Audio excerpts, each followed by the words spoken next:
미확인 비행물체 UFO. 대낮에 밝은 하늘에서는 압착한 비행자식처럼 보이고 밤하늘에서는 신비한 발광체처럼 보인다. 그들은 어디서 왔을까? 원하는 건 무엇일까? 현대의 발명품일까? 그렇다면 어떻게 원시시대 벽화에 그려져 있을까? 정말 연이나 기상관측용 기구라면 어떻게 지구의 다른 비행체들과 다른 식으로 움직일까? 오늘 이 시간에는 UFO에 대한 모든 궁금증을 풀어보도록 합니다.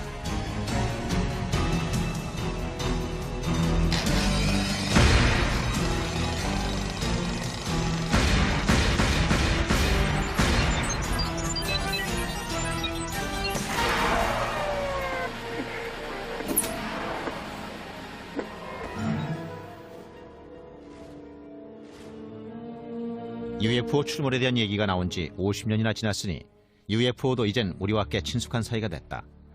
목격자들은 UFO가 놀라운 속도로 비행하며 자유자재로 움직이고 아무 소리도 나지 않는다고 말한다.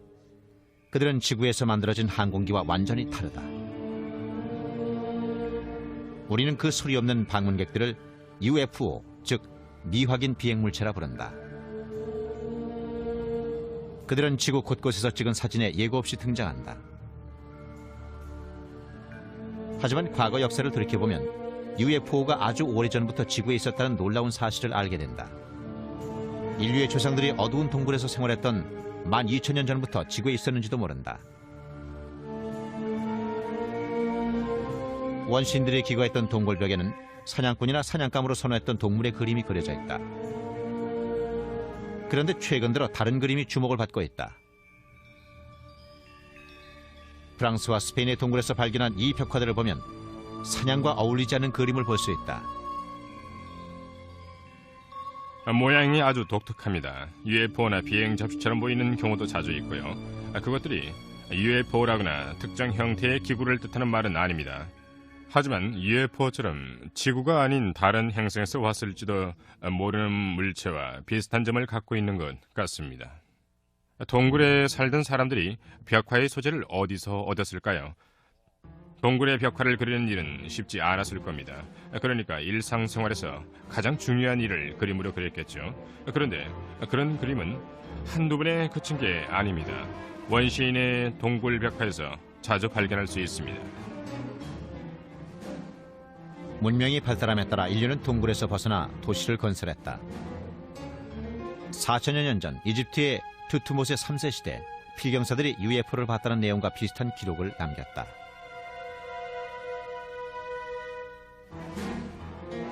제위 22년 겨울 셋째 달에 불의 원이 하늘에 나타났다. 며칠 후 그 수가 늘더니 햇빛을 받아 그 빛이 하늘이 끝나는 곳까지 퍼져나갔다. 투트모세 3세의 왕실 기록 기원전 1480년. 그로부터 1000년 후 젊은 알렉산더 대왕이 세계 정복길에 나섰다.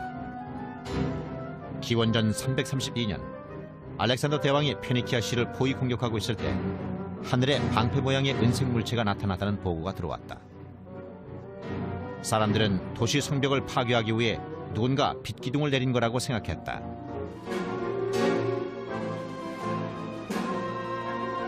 성서에까지도 누군가 외계 비행 물체에 대해 얘기한 내용이 적혀 있다. 내가 보니 북방에서부터 폭풍과 큰 구름이 오는데 그 속에서 불이 번쩍번쩍하여 빛이 그 사면에 비추며 그 불 가운데 단쇠 같은 것이 나타나 보이고. 에스겔 1장 4절. 과거에도 기록이 많이 있었고 그 중에는 합리적인 것도 있습니다. 물론 그 목격자들을 직접 만나서 지평선과 어느 각도의 물체가 있었는지 물을 수도 없습니다.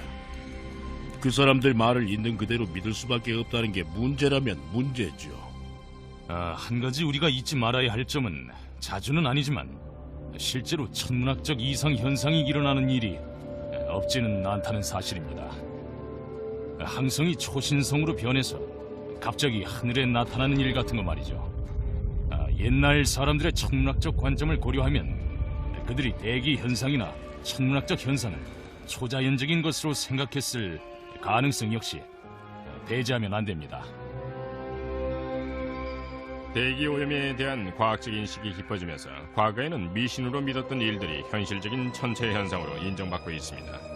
하지만 물체가 하늘을 날아다니다 서고 맴돌거나 땅으로 내려오는 것처럼 보이거나 색깔과 모양이 변하면 과학적인 사고를 가진 사람들도 뭔가 특별한 현상이라고 생각하게 됩니다.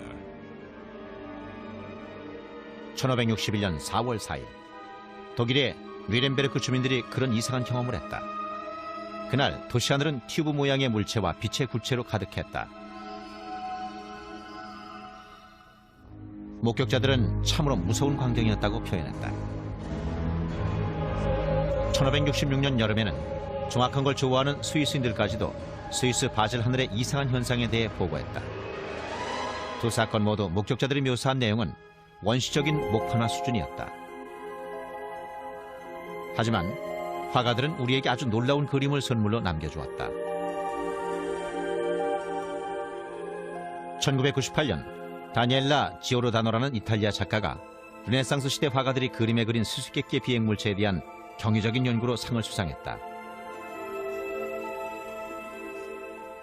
그녀는 화가가 그림에 비행물체를 그린 사실뿐 아니라 그 물체를 바라보는 사람들 모습과 하늘에 나타난 특별한 무언가를 보고 놀라는 사람들의 눈까지 그려냈다는 사실을 발견했습니다. 그 물체가 왜 나타났는지는 모르지만 어쨌든 거기에 있었고 UFO처럼 보였어요.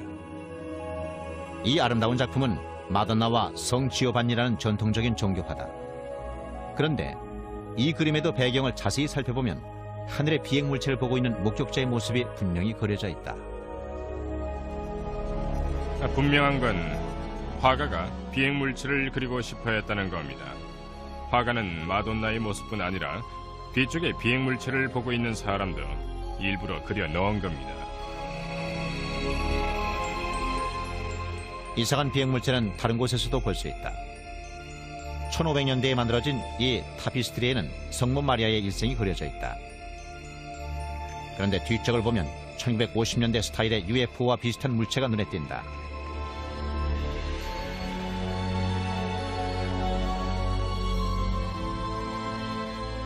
코소보에 있는 14세기 수도원에 있는 프레스코 벽화에도 비행물체로 보이는 그림이 그려져 있다. 이것은 1680년에 주저된 프랑스 은화다. 빛 한 줄기가 바퀴 모양의 물체를 꿰뚫고 있는 것 같다. 비슷한 물체가 그 후 250년 동안 여러 곳에서 모습을 보이고 있다.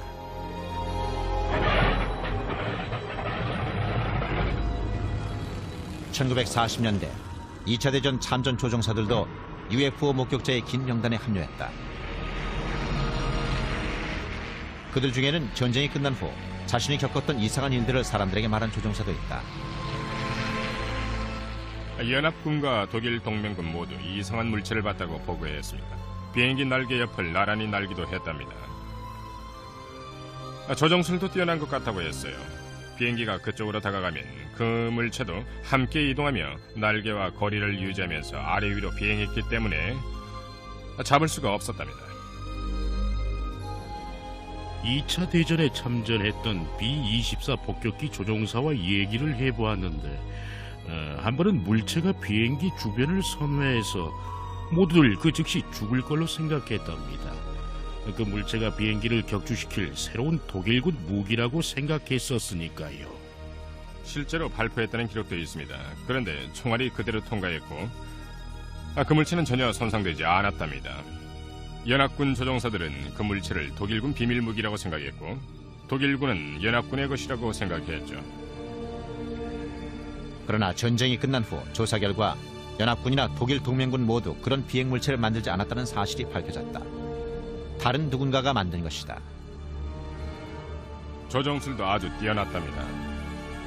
전쟁이 끝난 직후에도 그런 물체를 봤다는 얘기가 많이 나왔었죠. 당시에는 비행접시라고 불렸습니다. 많은 사람들이 1947년 7월에 뉴멕시코주 로즈웰에 있는 비밀 미군 기지에서 미군들이 수수께끼의 비행물체를 가까이서 봤다고 생각한다.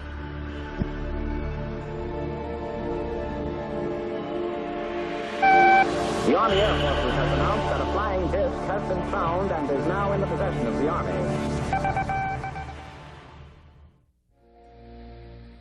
1945년 가을, 전쟁터에서 돌아온 미군들이 사람들의 대대적인 환영을 받았다. 전쟁의 공포를 겪은 사람들은 이제 교회로 발걸음을 돌렸고 베이비 붐이 일어나기 시작했다. 같은 시기 다른 새로운 시대가 문을 열었다. 그동안 뒷전에만 머물며 모두들 쉬쉬하고 있던 수수께끼의 비행물체가 무대 중앙으로 당당히 걸어나온 것이다. 침묵의 시대는 막을 내렸다.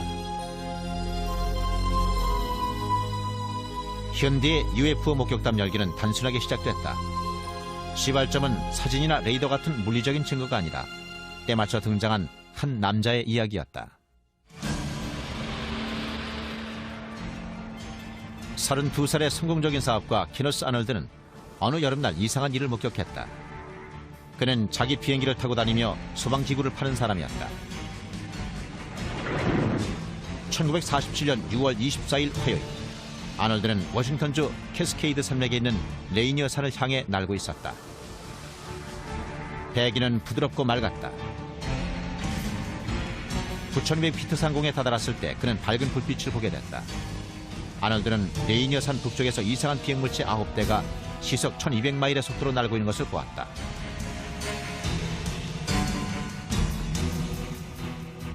그들이 산맥을 지나갈 때 문을 배경으로 윤곽이 드러났다.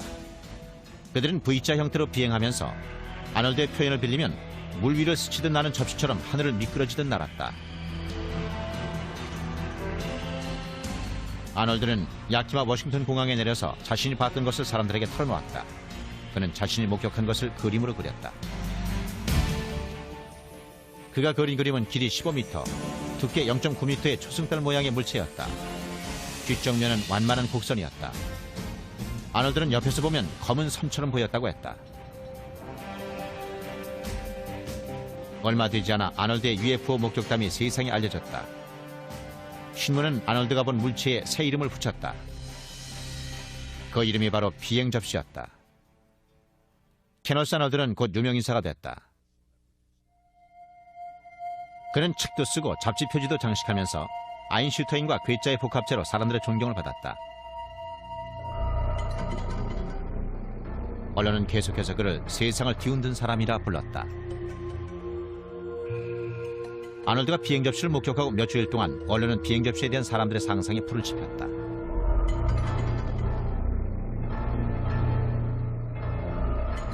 당시 유럽의 전후 재건축 계획인 마셜 플랜보다 비행 접시에 대해서 아는 사람들이 더 많았다. 그리고 UFO를 사람들 마음에 깊이 각인시켜줄 사건이 일어났다. 뉴멕시코주 로즈웰은 미국 남서부 황량한 곳에 자리 잡고 있었다. 로즈웰이란 이름은 지금도 UFO 추락과 정부의 은폐 조작으로 사람들 기억에 남아있다. 그 일은 로즈웰 추락 사건으로 불린다.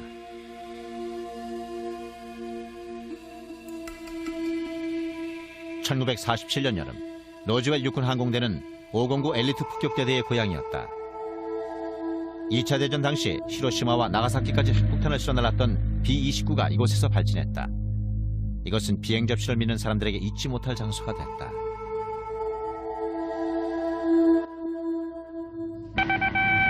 Headline edition, July 8, 1947. The Army Air Forces has announced that a flying disc has been found and is now in the possession of the Army. Army officers say the missile, found sometime last week, has been inspected at Roswell, New Mexico, and sent to Wright Field, Ohio, for further inspection. 월터 톳은 509 폭격대대의 공보장교였다. 그는 로즈웰의 라디오 방송국과 신문사에 언론 자료를 배포하라는 지시를 받았다. 그 소식은 당시 수백 건의 비행 접시 목격담으로 시끄러웠던 미국 사회에 큰 반향을 불러일으켰다. 제가 받은 자료에는 우리가 추락한 비행 접시 잔해를 갖고 있다고 써 있었습니다. 잔해는 로즈웰 북쪽 목장지대에서 발견되었고요. 그런데 그 내용이 갑자기 바뀌었다. 로즈웰 사건 조사를 맡은 로저 레이미 장군은 비행 물체가 비행 접시가 아닌 것으로 판명됐다는 새로운 성명을 내놓았다. 제 생각에는 뻔한 은폐 조작으로만 보였습니다. 자네 보유를 인정했다가 갑자기 상부에서 내용을 번복한 거죠. 비행 접시였을까? 아니면 기상관 측량 기구였을까? 양쪽 모두 진실이 아닐 수도 있다. 분명한 사실은 뭔가가 로즈웰에 추락했다는 것이다.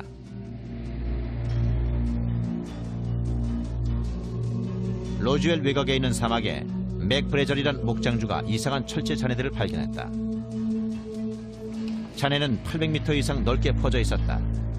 브레절은 군 항공기가 추락한 걸로 생각하고 군기지에 알렸다. 제시 마셀 주니어는 로즈웰 육군 항공대 정보장교였던 아버지가 무엇이 추락했는지를 조사하기 위해서 현장으로 파견됐었다고 했다. 그날 밤 아버지가 집에 오셨는데 굉장히 흥분 상태였습니다. 아버지는 어머니와 저를 깨우시곤 이상한 걸 보여주시겠다고 했어요. 이건 비행 접시 잔해야 라고 하신 걸로 기억을 합니다. 당시 전 12살이었는데 항공기 조각이나 기상 관측용 기구 조각 같은 건 봤었지만 그건 생전 처음 보는 거였습니다. 조각의 가장 흥미로운 부분은 I자 빔처럼 보이는 부분이었습니다. 불을 비춰보니까 I자 빔 안쪽에 무슨 상징 기호나 글자 같은 게 써있는 것처럼 보였어요. 그걸 보고 저는 다른 행성에서 온 물건이라고 생각을 했었지요. 로즈웰 사건에 대해 책을 쓰려고 조사를 하는 동안 작가 케빈 랜드는 마셀 소령이 가져온 잔해에 대해 더 많은 걸 알게 됐다. 그건 얇은 금속 조각이었습니다. 주석판이나 동판이라고 부르는 사람도 있었습니다. 판을 공처럼 뭉쳐서 테이블에 떨어뜨리면 혼자서 펴지고 구겨진 흔적도 없었습니다. 랜드는 1947년에 신비한 잔해를 직접 만져봤다는 사람들과 만나 인터뷰했다. 조각을 똘똘 뭉쳐서 그걸 테이블 같은 곳에 떨어뜨리면 부딪히는 즉시 물처럼 넓게 펴졌습니다. 사람들이 그걸 집어서 칼로 잘라보려고도 해봤고 라이터로 태워보려고도 했지만 그 물체에 어떤 해도 입힐 수가 없었어요. 프랭키 로우의 아버지는 로즈웰 소방서의 부서장이었다. 프랭키가 12살 때 소방서를 방문했을 때 소방관들은 이상한 금속을 실험하고 있었다. 소방관들이 테이블 주위에 원을 그리고 둘러서서 그 물체를 갖고 놀았습니다. 마침 그게 제 쪽으로 와서 제가 그걸 집었어요. 그런 다음 앉아서 한동안 갖고 놀았습니다. 뭉쳐서 떨어뜨리며 놀았죠.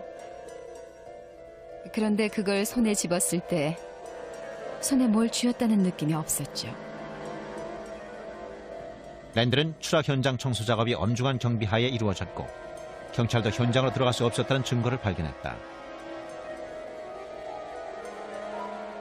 제가 알아낸 바로는 추락 현장 주변 높은 곳에 소총병이 감시를 하고 있었고 사람들을 불어서 수레에 잔해를 실어서 한 군데에 모은 다음 트럭을 몰고 가서 실어 나왔답니다. 마지막에는 사람들이 기어다니며 눈에 보이는 모든 잔해 조각까지 모조리 긁어 모았던 것 같습니다. 두 번째 추락 현장에서는 훨씬 더 놀라운 것이 발견됐다는 소문도 나돌았다. 프랭키 로우의 아버지는 현장에 소방관들이 소환됐었다고 말했다. 그곳에서 그는 진짜 외계의 생명체로 보이는 것을 목격했다. 소방관들은 로즈웰 북부 48km 지점에 비행기가 추락한 줄 알고 불려갔습니다. 그런데 현장에 도착해보니 그건 비행기가 아니었어요. 아버지 말씀이 비행 접시였답니다. 그리고 그곳에 작은 사람들이 있었대요. 그중 한 명은 살아있었고 땅바닥에 있는 두 명은 뭔가에 덮여 있었답니다. 아버지가 보기엔 시체 자루 같은 거에 쌓여 있었다고 했어요. 그리고 한 명은 걸어 다니고 있었는데 다친 것 같진 않았다고 하셨어요. 케빈 랜드는 조사를 한 결과 무슨 일이 일어나는지에 대한 가설을 세웠다. 목격자들에 의하면 그 비행 물체는 로즈웰 육군 항공대에 있는 84번 경납고로 운반돼서 한동안 그곳에 있다가 여러 차례로 나뉘어서 로즈웰 밖으로 운반돼 나간 것 같습니다. 랜들은 외계인 시체가 든 상자와 비행 접시 잔해들은 엄중한 경계 속에서 84번 경납고에 보관됐다가 다른 곳으로 이송된 후 두 번 다시 볼 수가 없었다고 믿고 있다. 미군이 로즈웰 추락 사건에 대해서 경위를 발표했지만 많은 사람들이 군이 은폐 조작한 거라고 생각했다. 1950년대 사람들은 미군이 우주선에 대한 증거를 갖고 있으면서도 그 사실을 은폐했다고 믿었습니다. 그 사건은 분명히 은폐됐습니다. 몇 년 후에 아버지가 말씀하시길 당신도 은폐에 한몫 거들었다고 하셨거든요. 기상 관측용 기구라고 말씀하셨답니다. 마셀에 의하면 그의 아버지는 기상 관측용 기구의 잔해를 수거했다고 말하라는 명령을 받았다는 사실을 폭로했다고 한다. 아버지는 어머니한테 아무 일도 아니니까 친구들과 얘기할 생각은 절대 하지 말라고 하셨습니다. 그때 전 꼬마 공군이었죠. 전 군의 명령을 믿었습니다. 아버지는 제가 말을 하지 않기를 바랬지요. 군 관계자들이 사실을 아는 사람들을 방문해서 입을 다물라고 강요했습니다. 프랭키 로우도 군복 입은 사람을 만난 걸 기억한다. 그 사람은 큰 소리로 넌 아무것도 보지 못한 거다 라고 했어요. 그리고 그 사람 벨트에 몽둥이 같은 걸 차고 있었는데 그걸 빼더니 아주 큰 소리로 말을 하기 시작하면서 힘주어 말할 때마다 그 몽둥이로 자기 손을 내리쳤어요. 넌 아무것도 못 본 거야. 넌 거기 없었어. 그러면서 그 일에 대해 한마디라도 하면 평생 동안 가족과 헤어져 살아야 할 거라고 했습니다. 그걸로도 충분하지 않았는지 이 근방은 사막이라는 거 알지? 널 사막 한가운데 데려다 놓으면 시체도 찾지 못할 거라고 했어요. 목격자의 말이 사실이라면 죽이겠다고 협박당한 것일 수도 있다. 사람들은 로즈웰 사건에 대해서 입을 다물라는 경고를 받았다.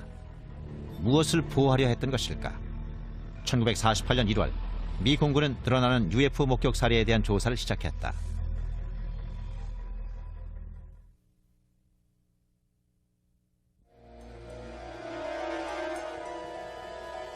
뉴멕시코주 로즈웰에 뭔가가 추락했다. 하지만 그 물체가 지구의 하늘로부터 지상으로 떨어졌는지 아니면 외계 어딘가에서 떨어졌는지에 대해서는 50여 년 동안 논쟁이 끊이지 않았다.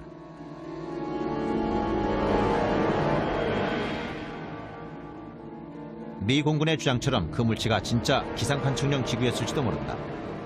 그렇다면 UFO 역사의 한 페이지는 다시 써야 할 것이다. 하지만 그 물체가 외계의 것이었다면 1947년 로즈웰에는 무슨 일로 왔던 것일까? 로즈웰 추락 사건 당시 뉴멕시코주는 무기 개발과 다양한 과학 실험이 행해지던 중심지였다.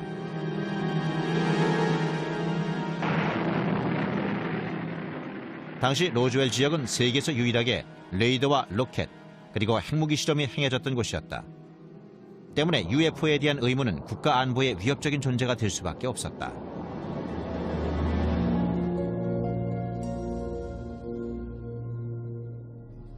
(1948년 1월) 미 공군은 전후의 UFO 목격담 조사를 시작했다.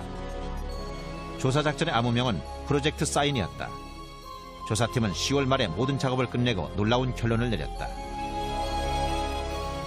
프로젝트 사인은 상황평가서라는 최종 보고서를 제출했는데 UFO가 행성 간 교통수단이라는 결론이 내려졌습니다. 당연히 그 보고서는 국방부에서 좋은 반응을 얻지 못했죠. 정부는 UFO가 행성 간 교통수단이라는 생각을 인정할 수 없었고 그래서 로즈웰 추락 사건을 은폐하려고 했었죠.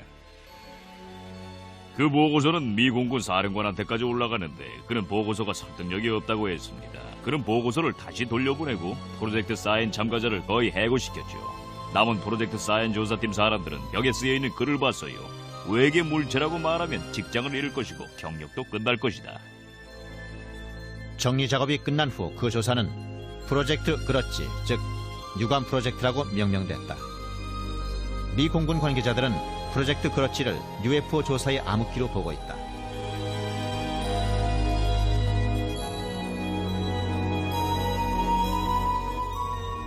(1951년 8월) 텍사스 하늘에 V자 형태를 그리며 이동하는 물체들이 등장했다. 하지만 프로젝트 그렇지 조사팀은 그것이 도시 불빛에 반사된 새떼였다고 말했다.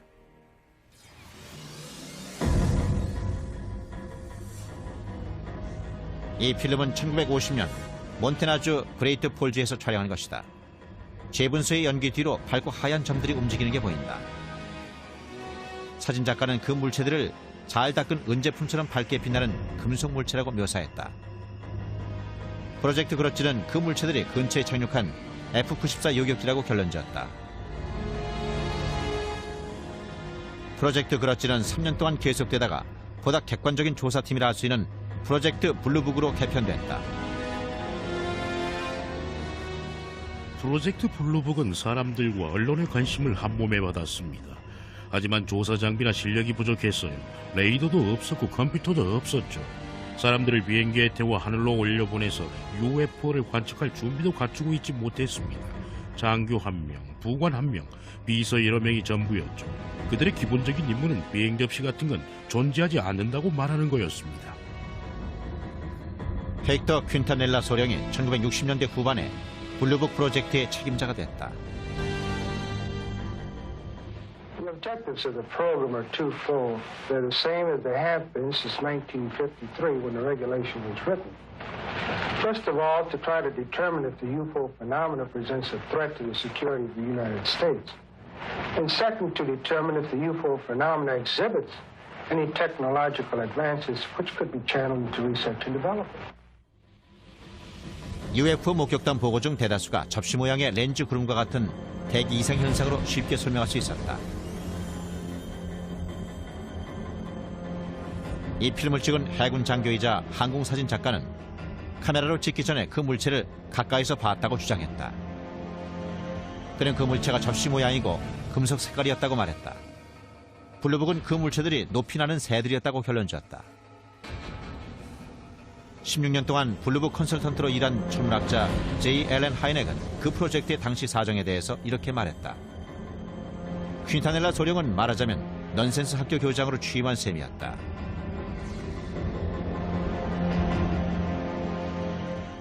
말이 많았던 블루북 프로젝트는 1966년 미시건에서의 놀라운 목격 사건이 늪지가스로 판명되면서 그 수명을 다하기 시작했다.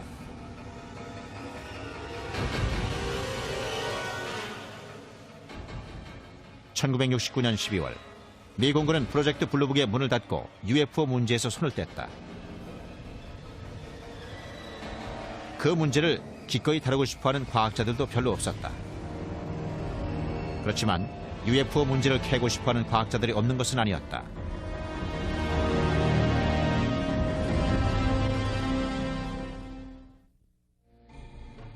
미 공군이 로즈웰 사건은 기상 관측용 기구가 추락한 것뿐이라는 설명을 고수하는 동안 TV 방송사들은 우주선을 보고 싶어서 하늘을 쳐다보는 사람들의 모습을 화면에 담았다.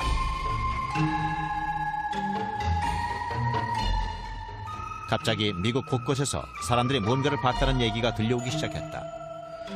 그리고 뒤를 이어 비행 접시와 그걸 조종하는 사람들에 대한 관심이 높아졌다. 그리고 실제로 비행 접시에 타봤다는 얘기도 나왔다. Within a matter of several days, I will myself make what might be called a flying saucer, although I don't choose to call it that because it may not respond to our controls. 1940년대 말과 50년대 사람들에게 비행 접시는 신기한 관심거리였습니다. 그래서 대중의 인기를 한몸에 받았죠. 화성인들이 비행 접시를 타고 지구를 침공한다는 아이디어에 바탕을 둔 공상과학 영화도 나왔습니다.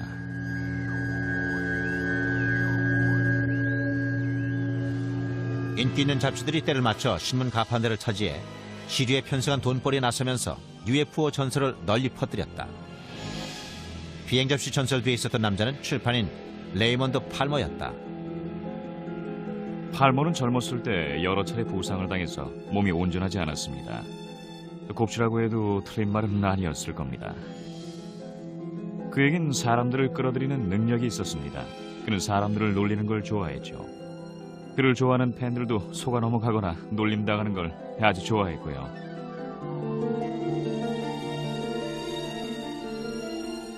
(1950년대) UFO에 대한 얘기를 퍼뜨리는 데 일조한 것은 후에 비행접시 잡지로 이름을 바꾼 팔머의 페이트지였다. 우주 공간을 건너오는 우주선 그림의 표지를 화려하게 장식했다. UFO의 이미지가 정착된 것도 이 잡지에서였다. 이제는 누구나 UFO가 외계에서 온 비행접시라는 걸 알게 됐다. 1950년대 UFO 열풍의 뒤를 이어 소위 피접촉자 운동이 일어났다. 피접촉자란 우주인들과 만났다고 주장하는 사람들을 뜻했다. I was aboard a flying saucer in the Nevada desert on 11 different occasions. I was taken into this monstrous saucer by one of the men and confronted with a lady captain. Beautiful complexion, beautiful appearing woman, and they're peaceful people. They mean no harm to us. They come down here to investigate what's going on Earth. And they certainly convinced me that they're peaceful and they come from another planet they call Clarion. They told me there was life on Mars and that there were life on other planets as well, and all planets except Earth had interplanetary means of travel. 피접촉자 운동을 시작한 사람은 폴란드 출신으로 스스로 철학자라 일컫는 조지 아담스키란 남자였다. 그의 책 비행접시가 착륙했다 해서 아담스키는 1952년 캘리포니아 남쪽 사막에 착륙한 비행접시를 만났다고 주장했다. I was picked up on a desert in California desert, and I was taken to the mothership and flown around, not too close to the moon, but with instruments. Similar, you might say, except it wasn't a camera; it was a regular sort of a telescopic instruments that we were able to see what was on the moon on the other side of it. See? 아담스키의 책에는 금성에서 온 오손이란 이름의 남자와의 만남이 자세히 쓰여 있었다. 그를 태워간 정찰선의 사진도 실려 있었다. 아담스키의 책에는 계속 고조되고 있던 미국과 소련의 긴장 상태 같은 1950년대의 정치 상황도 그대로 반영돼 있었다.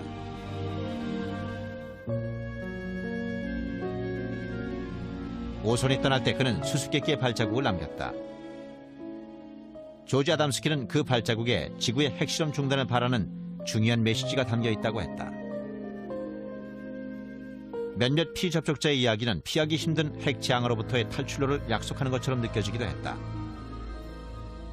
외계인들은 천사처럼 평화로운 행성에서 왔고 그들은 전쟁과 핵실험을 막고 싶어 했다. The gentleman who escorted me through the craft, and I would like to show it and describe it. This gentleman, he appeared almost as I am, except that he was about 5 feet 10 inches tall, weighing about 150 to 155 pounds, and they all appeared about that same size, including the lady. 조지 아담스키는 토성과 화성에서 온 아름다운 우주인들과의 만남에 대한 책을 2권 더 출간했다. 그는 자신을 초대했던 정찰선과 금성에서 온 로봇 조종사에 대한 가족력 영화까지 찍었다.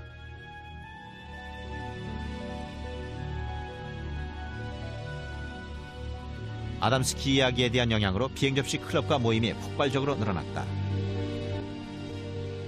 1950년대 내내 비행접시 열기가 계속되면서 사람들은 클럽을 결성하기 시작했습니다. 취미가 같은 사람들이 모인 일종의 동호인 클럽이었죠. UFO의 신비한 면이나 특히 외계인과 만났다고 주장하는 사람들 이야기에 대해 관심이 많은 사람들이 모임을 만들었습니다. 수많은 피접촉자들이 모여서 대규모 비행접시 페스티벌을 열었다. 1954년 3월 캘리포니아주 자이언트 록에서 열린 페스티벌에는 5,000명이 넘는 외계 신봉자들이 모였다.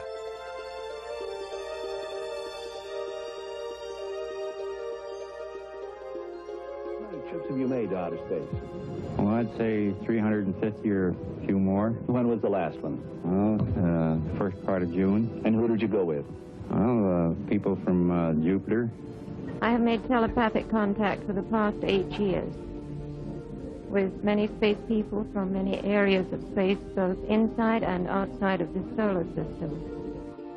페스티벌에서는 강연회가 열렸고 매점에서는 책, 사진, 그리고 우주시대 기념품들을 팔았다.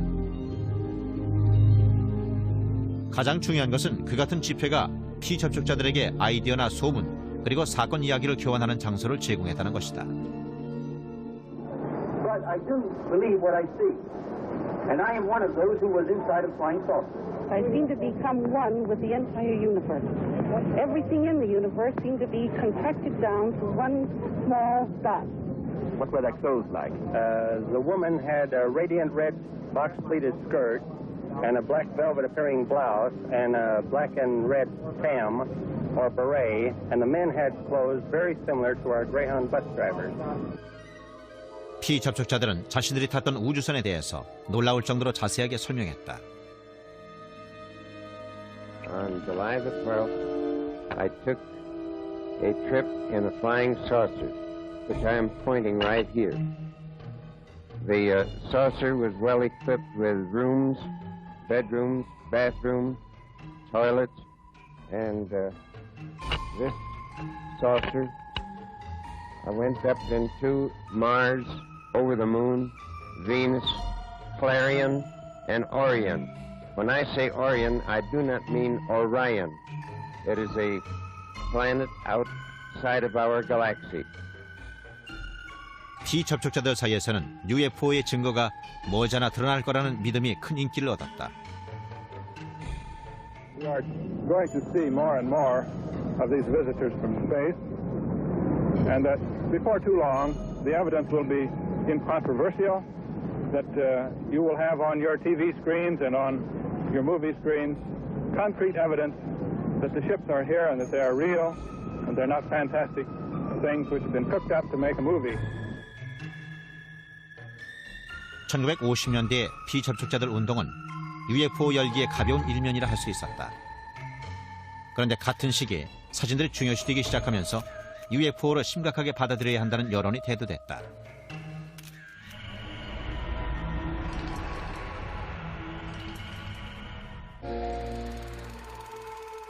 UFO는 둥글다. 시가 모양이거나 원통 모양이다. 어떤 것들은 스테인리스 스틸로 만들어진 것처럼 매끄럽고 윤기가 난다. 외계의 주철을 볼트로 쥐어놓은 것처럼 보이는 것도 있었다. 밤에는 빛을 깜빡이는 것으로 묘사되고 있다. 그들은 아무런 경고 없이 나타나 주위를 맴돌다 사라진다. 대부분의 UFO 필름이나 사진은 자연현상이나 속임수로 판명됐다. 그러나 우리의 상상과 다르고 설명이 불가능한 사진이 나오는 경우도 있었다. UFO 사진은 대개 신빙성이 높습니다. 사진은 객관적인 증거물로 생각하거든요. UFO 현상은 수명이 짧습니다. 우주선에 들어오는 건 종이나 녹음기에 기록된 목격자들 증언들 뿐이죠. 하지만 사진의 경우는 얘기가 아주 다릅니다. 사진은 외계 비행선이 실제로 존재할지도 모른다는 신빙성 있는 증거물이 될 수 있다. UFO 학자들이 한낮에 접시라고 부르는 물체에 대한 가장 설득력 있는 증거 중에는 사진들이 많다. 이 사진은 1952년 7월 29일에 조지 스톡이 뉴저지주 파세이에 있는 자신의 상점 밖에서 찍은 것이다. 스톡은 오후 4시 30분에 밖에서 일을 하다가 머리 위로 이상한 게 지나가는 걸 봤다고 보고했다. 그는 값싼 일반 카메라로 바닥이 금속으로 되어 있는 것처럼 보이는 접시 모양의 물체를 찍었다. 그 물체는 잠시 상공을 맴돌다가 속도를 높여 사라졌다. 스톡이 진짜 비행 접시를 봤는지 속임수를 썼는지 혹은 다른 사람의 장난에 속은 건지는 영원히 알 길이 없다. 브루스 맥카비 박사는 미 해군에서 일하는 광학물리학자다. 그의 공식적인 연구에는 고에너지 우주 레이저가 포함되어 있지만 그는 UFO 사진 정밀 분석에도 남다른 관심을 갖고 있다. 맥카비 박사의 특별한 관심사 중 하나는 설명이 불가능하고 속임수라고 매도할 수 없는 사진들이다. 그 중 하나가 1950년 오리건주에 있는 한 농장에서 찍은 사진이다.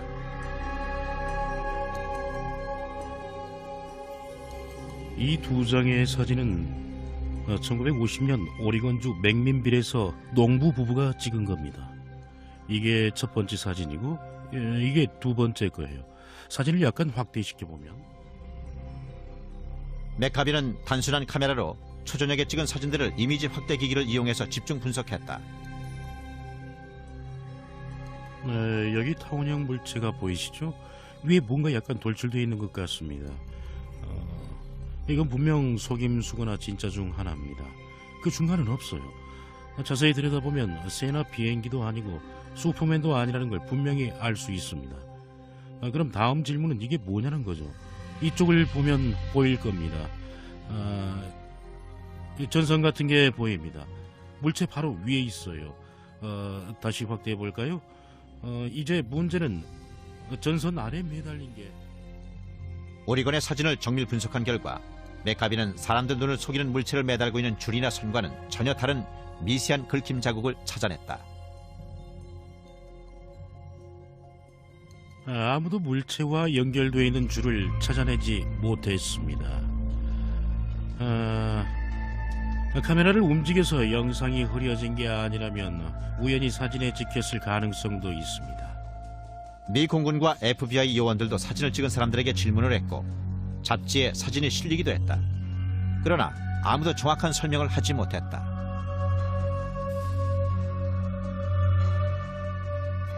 이 사진은 UFO를 찍은 사진 중 가장 설득력 있는 사진에 속한다. 이것은 1958년에 브라질 해안에서 일하던 브라질 정부 연구팀이 찍은 것이다. 배에 타고 있던 브라질 해군 사진사가 다른 사람들과 함께 있다가 토성처럼 주위에 링이 있는 물체를 봤습니다.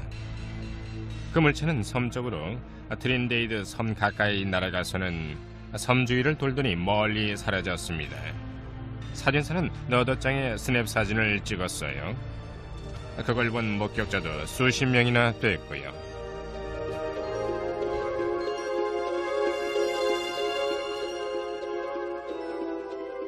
UFO는 2분 가까이 목격됐다. 처음에 그 물체는 섬 가까이 접근했다가 섬 뒤쪽으로 사라졌다. 그런 다음 다시 나타나서 바다를 향해서 빠른 속도로 사라졌다. 그건 누군가 만든 게 분명합니다. 하지만 지구상에 있는 어떤 물체와도 닮지 않았어요. 사진을 찍는 걸 본 사람들도 많이 있었습니다. 그런 이유에서 그 사진들은 아주 특별합니다. UFO가 누군가의 기술력으로 만든 거라는 사실을 말해주고 있으니까요. 그건 목격자가 많은 경우입니다. 과학자들도 있었고 전문적인 사진사도 있었어요. 사진도 여러 장이고요. 아마도 UFO를 찍은 사진 중에서 최고일지도 모릅니다. 사진이 찍혀진 직후 주설리노 쿠버책 브라질 대통령은 그 사진을 언론에 공개하라는 지시를 내렸다. 그의 행동은 공식적인 UFO 조사가 비밀리에 진행되는 미국과 좋은 대조를 이뤘다. 은폐의 시작은 1947년 로즈웰 사건이었다. 요즘도 정부에 기록 열람을 요청하면 거부당한다. 공개된 소리들도 특별한 이유 없이 삭제된 부분이 많다. 많은 사람들이 정부가 사실을 은폐하고 있으며 미확인 비행 물체가 지구가 아닌 어딘가에서 왔을지도 모른다는 결론을 내린다 해도 놀랄 일은 아니다.